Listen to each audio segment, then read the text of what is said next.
And yo, what's up mga Kampas Lupa? Welcome back sa ating channel. Ayan for today's video.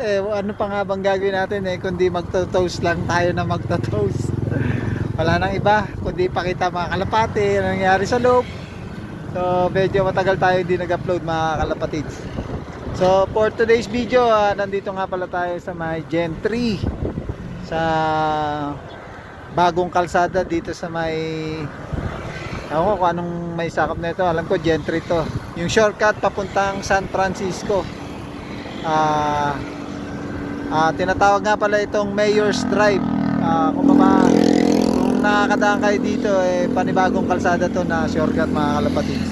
So papakita ko sa inyo yung lugar. Ayan.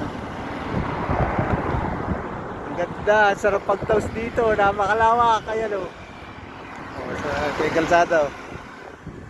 So bali, dala nga pala natin yung ating dalawang T-box. So magtotoast tayo ng mga YB natin na mga 10 piraso to. Preparation natin sa North this coming August or last week of July. So hindi na natin to patatagalin, bitawan na natin mga ibon natin. Let's go! So ito na, naka-ready na yung ating mga ibon. So buksan na natin to, baka buksan pa ng iba. So siyempre una natin bubuksan ito mga YB na nasa puti. Ayan. Kasi baka maglakad na naman itong mga to. Aray ko, hindi na natin ready. Pakikabog, pakikabog.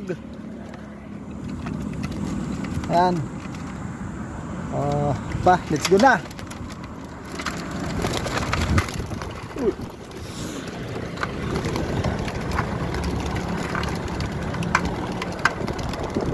Ayan na. Yun o. Ngayon lang kayo dito nakawala.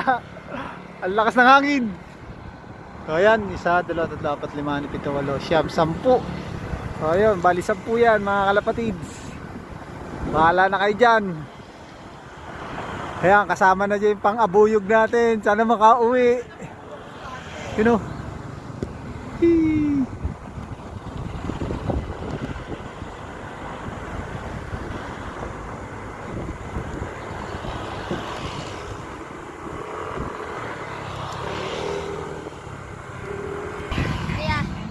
So ayun na nga, tapos na natin ito yung ating mga ibon mga kalapatids. So ayan, may lumapit ang mga bata. Shout out. Ay, teka lang, baliktad. Ayan o. So sabi nila pegi daw sila kalapate.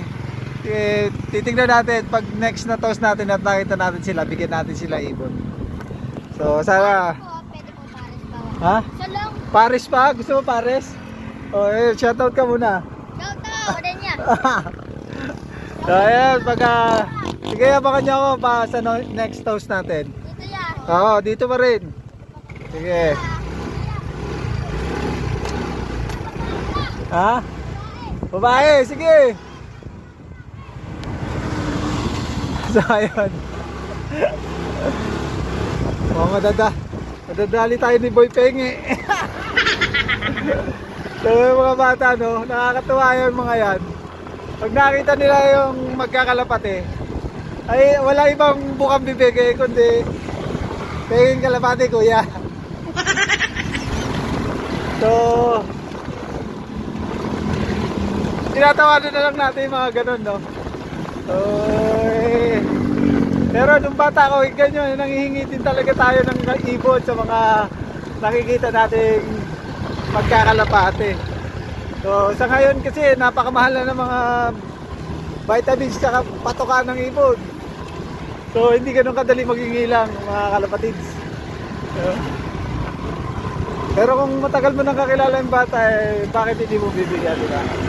So ayun, tignan natin kung mabibigyan natin yung mga bata ngayon. Sa next toast natin na